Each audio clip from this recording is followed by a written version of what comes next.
एक सेठ ने दान केंद्र खोल रखा था। उनमें दान की भावना तो कम थी, पर समाज उन्हें दानवीर समझकर उनकी प्रशंसा करे, यह भावना मुख्य थी। उनके प्रशंसक भी कम नहीं थे। थोक का व्यापार था उनका। वर्ष के अंत में अन्न के कोठारों में जो सड़ा गला अन्न बिकने से बच जाता था, वह अन्नदान के लिए भेज दिया जाता था। प्रायः सड़ी ज्वार की रोटी ही सेठ के अन्नदान में भूखों को प्राप्त होती थी। सेठ के पुत्र का विवाह हुआ। पुत्र वधू घर आई। वह बड़ी सुशील, धर्मज्ञ और विचारशील थी। जब उसे पता चला कि उसके ससुर द्वारा खोले गए अन्नदान में सड़ी ज्वार की रोटी दी जाती हैं, तो उसे बड़ा दुख हुआ। उसने भोजन बनाने की सारी जिम्मेदारी अपने ऊपर ले ली। पहले ही दिन उसने अन्नदान से सड़ी ज्वार का आटा मंगवाकर एक रोटी बनाई और सेठ जब भोजन करने बैठे तो उनकी थाली में भोजन के साथ वह रोटी भी परोस दी।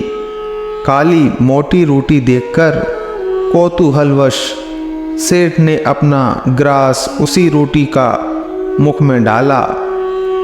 ग्रास मुंह में जाते ही वे थू करने लगे और थूकते ही बोले, बेटी, घर में आटा तो बहुत है, यह तूने रोटी बनाने के लिए सड़ी ज्वार का आटा कहाँ से मंगाया?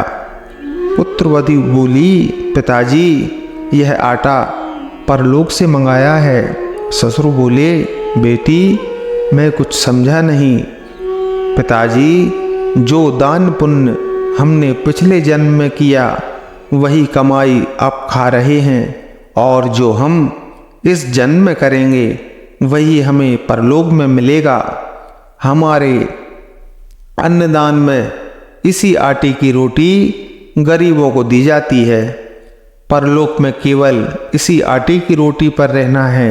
इसीलिए मैंने सोचा कि अभी से हमें इस खाने का अभ्यास हो जाए तो वहाँ कष्ट कम होगा।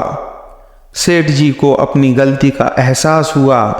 उन्होंने अपनी पुत्रवधू से क्षमा मांगी और अन्नदान का सड़ा हुआ आटा उसी दिन फेंकवा दिया।